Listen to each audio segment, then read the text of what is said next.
Okay, so this will be the third video in the series of how to conquer a kingdom. I assume you watched the first two videos because I don't want to repeat the various mechanics. So we have here Kingdom 72.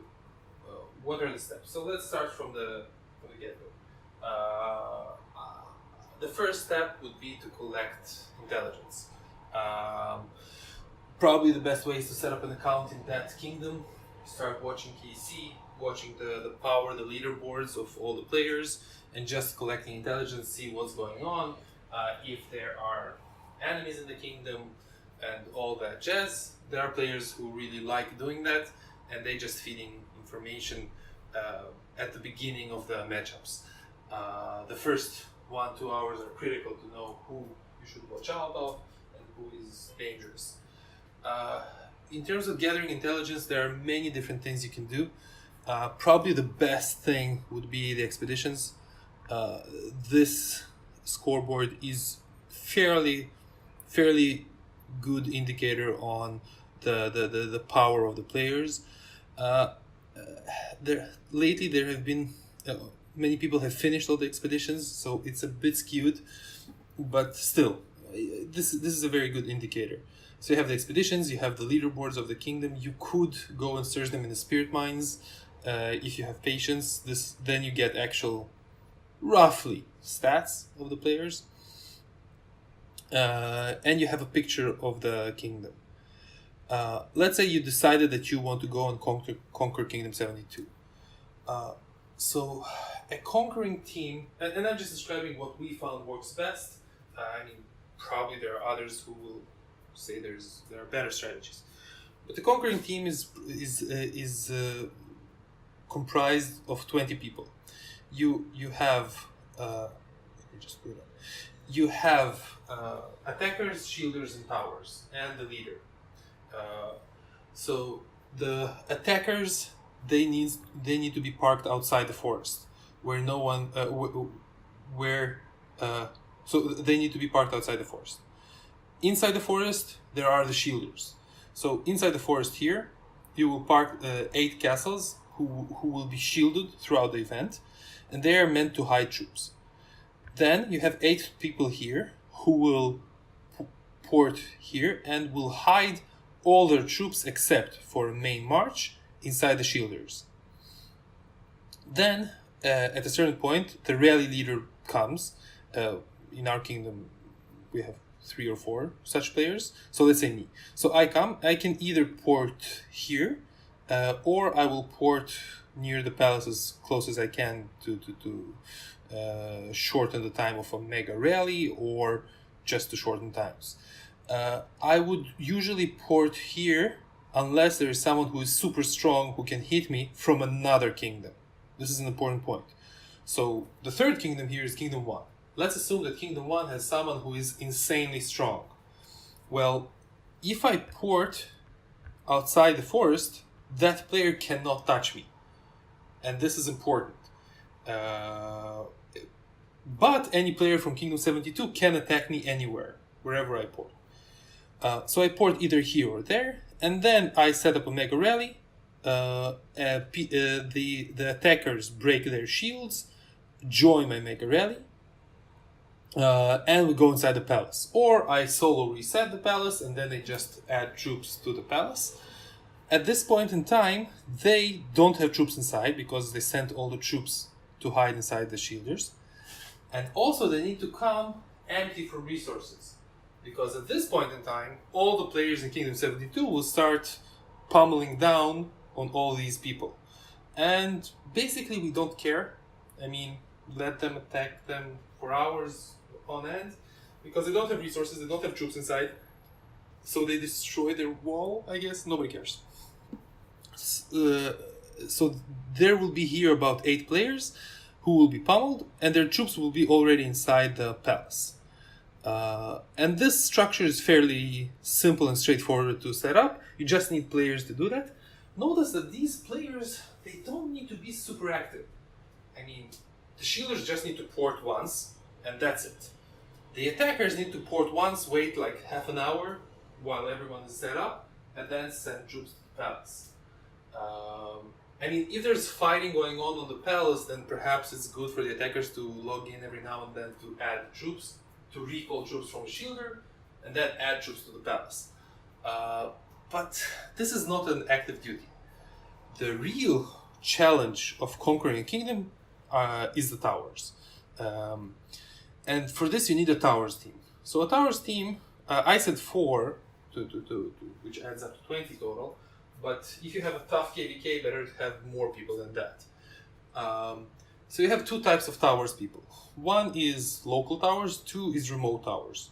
Remote towers are exactly like warriors or attackers. They are parked here somewhere.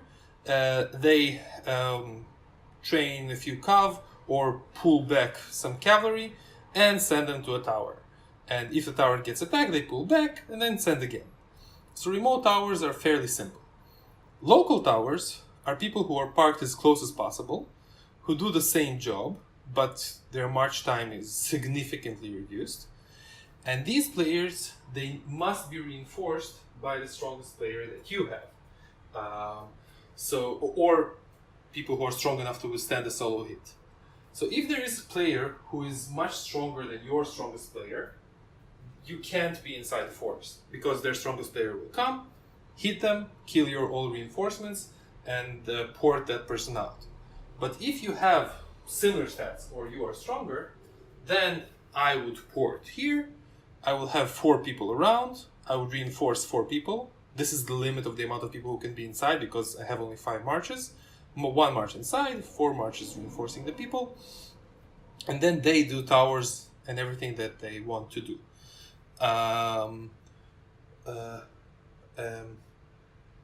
It's extremely useful to have someone who is standalone. Standalone is a person who can get a solo hit from someone and withstand the attack.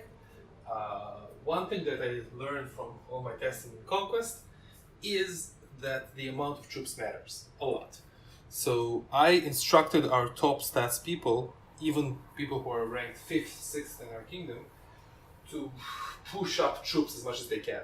So even if you have stats who are lower by, let's say, 100, 150, even 200%, but you're standing at 250 willpower, you can withstand a solo hit. And if you can withstand a solo hit, you can do towers on your own. You don't need reinforcements from me, and I don't need to be constantly worried if someone goes and zeros you and ports you out, and now I need to heal troops fast, because think about the following scenario, which happened. Everything that I described happened at least once for me to learn it. So I was standing here in some KvK, and I had 4 towers people, and everything was great. Then came a guy who was a bit stronger than me, and zeroed 1 player. And I was like, okay, I get wounded, he gets kills because it's defense. Awesome. He can't continue this forever. But before I healed my troops, he jumped here and killed the other guy. My hospitals were already full, then I get kills.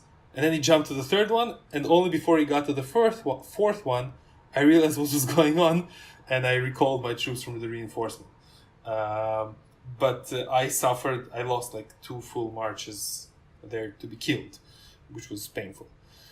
So having people who are standalone, who can withstand a solo hit, is extremely useful. And this is basically how you conquer a kingdom. Now there are many small tricks, traps that you can employ during the KvK, but this is the macro structure of how to conquer a kingdom. So if we, for example, next KvK want to conquer 2 kingdoms, so we need 40 people. This is the definition. So again, you have the stats leader, you have powers people, shielders, and attackers. In terms of the kingdom itself, it's what's important. The most important thing is to have the top stats people who will hold the stats, whether your own palace or the palace you're conquering. So if you have 3 kingdoms, you need 3 such people, or if you have 4 kingdoms, you need 4 such people. Then you need a great collaboration of many people. So a KvK, in the next KvK, we will have 50, 60 active people participating. You can't have a bully kingdom and have these numbers. Well, maybe you can, but it's much harder. So for example, our kingdom is has zero bullying. I mean, I worked really hard to make sure that people respect rules and respect NAP, and I think in the last month we didn't have even one incident, which is amazing. Not a single person broke NAP. I think it's amazing. So you need to have many people, and then you need to have standalones. People who perhaps have somewhat weaker stats, but have loads of troops to withstand an attack by a strong player. And then you just need training. A lot of training, and people to know what to do and to organize people. We have spreadsheets, a line group, everything to organize the people. It's tricky. It's not simple to collaborate 60 people without them fumbling over each other. Right? Hope this gives a fair overview on at least the basics of KvK. There are various small advanced mechanics on how to get an edge, but I think this gives a fair overview of how to defend or conquer a kingdom KvK. Right? Take care.